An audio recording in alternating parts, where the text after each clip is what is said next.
ಎಲ್ಲಿವರೆಗೂ ಹೋರಾಟ.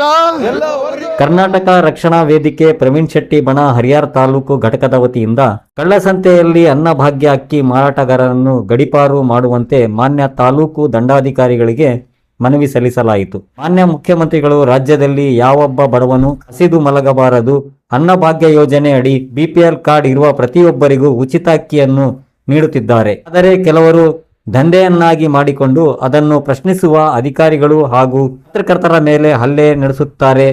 ಕೂಡಲೇ ಅವರ ಮೇಲೆ ಕಾನೂನು ಕ್ರಮ ಕೈಗೊಂಡು ಗಡೀಪಾರು ಮಾಡಬೇಕೆಂದು ಆಗ್ರಹಿಸಲಾಯಿತು. ಈ ಸಂದರ್ಭದಲ್ಲಿ ಹರಿಹರ ತಾಲೂಕು ಅಧ್ಯಕ್ಷರಾದ ವೈ ರಮೇಶ್ ಮಾಣೆ, ನಗರ ಘಟಕದ ಅಧ್ಯಕ್ಷರಾದ ಪ್ರೀತಂ ಬಾಬು, ಉಪಾಧ್ಯಕ್ಷರಾದ ಅಲಿ ಅಕ್ಬರ್, ಶಂಕರ್, ದುರ್ಗೋಜಿ, ಸಿದ್ದಪ್ಪ, ರಮೇಶ್, ಫಾಜಿಲ್, ಗಣೇಶ್, ಗುರು ಇನ್ನೂ ಹಲವಾರು ಉಪಸ್ಥಿತರಿದ್ದರು. ವರದಿ ಶೇಖ್ ಅಲ್ತಾಫ್, ಸ್ಮಾರ್ಟ್ ನ್ಯೂಸ್ ಕನ್ನಡ, ಹರಿಹರ.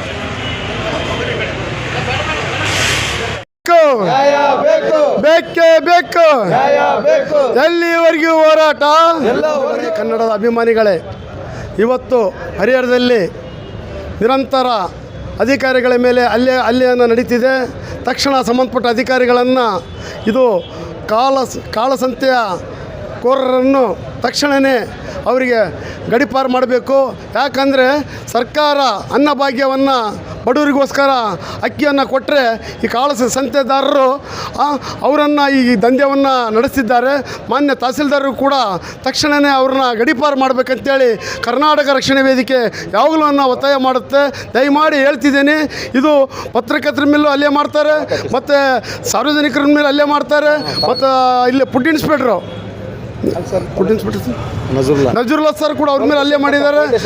ಇಂಥ ಹಲ್ಲೆಗಾರರನ್ನು ಕರ್ನಾಟಕ ರಕ್ಷಣಾ ವೇದಿಕೆ ಯಾವತ್ತೂ ಕೂಡ ಗಡೀಪಾರು ಮಾಡೋವಂಥ ವಿಚಾರದಲ್ಲಿ ನಾವು ಹೋರಾಟ ಮಾಡ್ತಿದ್ದೀವಿ ಅಂತೇಳಿ ಮುಂದಿನ ದಿನಗಳಲ್ಲಿ ಇವ್ರು ಯಾವ ರಾಜಕಾರಣಿಗಳು ಇವರ ಸಂಗಡ ಇದ್ದರೆ ಅದನ್ನು ಬೆಲೆಯನ್ನು ಕಮ್ಮಿ ತರುತ್ತೆ. ಇಂಥವ್ರಿಗೂ ಕೂಡ ರಾಜಕಾರಣಿಗಳು ಇವ್ರ ಹತ್ರ ಹಿಡ್ಕೋಕೂಡ್ದು.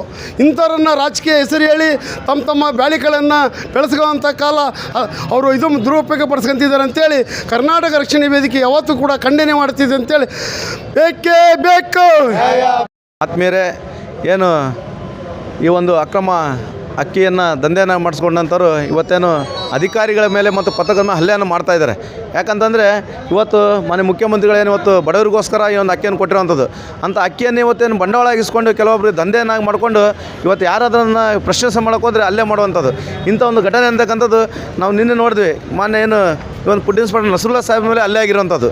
ಅದೇ ಈ ಹಿಂದೆ ಪತ್ರಕರ್ತರ ಮೇಲೆ ಸಹ ಹಲ್ಲೆ ಆಗಿದೆ. ಹಲವಾರು ಅವ್ರ ಮೇಲೆ ಪ್ರಕರಣಗಳಿದ್ದಾವೆ. ಆದ ಸಮೇತ ಅವರನ್ನು ಏನು ಮಾಡ್ತಾರೆ, ಉಗ್ರವಾದಂಥ ಒಂದು ಶಿಕ್ಷೆ ಕೊಡೋದು ಮುಖಾಂತರ ಮುಂದಿನ ದಿನಗಳಲ್ಲಿ ಒಂದು ಅಕ್ರಮ ದಂಧೆಯಲ್ಲಿ ತೊಡಗದಂಗೆ ಈ ಒಂದು ತಾಲೂಕು ಆಡಳಿತ ಅಂತ ಗಮನ ಹರಿಸ್ಬೇಕಾಗುತ್ತೆ. ಯಾಕಂದರೆ ಯಾರ್ಯಾರು ಏನೇನು ಮಾಡ್ತಾರೆ ಎಲ್ಲ ದಾಖಲೆಗಳಿರ್ತವೆ. ಯಾರು ಈ ಥರ ಅಕ್ರಮ ದಂಧೆಯಲ್ಲಿ ಇರ್ತಾರೆ ನಂತರ ಲೀಸ್ಟನ್ನು ಪಡ್ಕೊಂಡು ಮೊನ್ನೆ ತಾಲೂಕು ಆಡಳಿತ ಅಂತಕ್ಕಂಥ ಗಡೀಪಾರು ಮಾಡೋದು ಮುಖಾಂತರ ನಗರದಲ್ಲಿ ಒಂದು ಶಾಂತಿ ಸುವ್ಯವಸ್ಥೆಯನ್ನು ಕಾಪಾಡೋಕ್ಕಂತೇಳಿ ನಮ್ಮ ಕರ್ನಾಟಕ ರಕ್ಷಣೆಗೆ ಪ್ರವೀಣ್ ಶೆಟ್ಟಿ ಮೇಲೆ ನಾವು ಆಗ್ರಹ ಪಡಿಸ್ತಾ ಇದ್ದೀವಿ.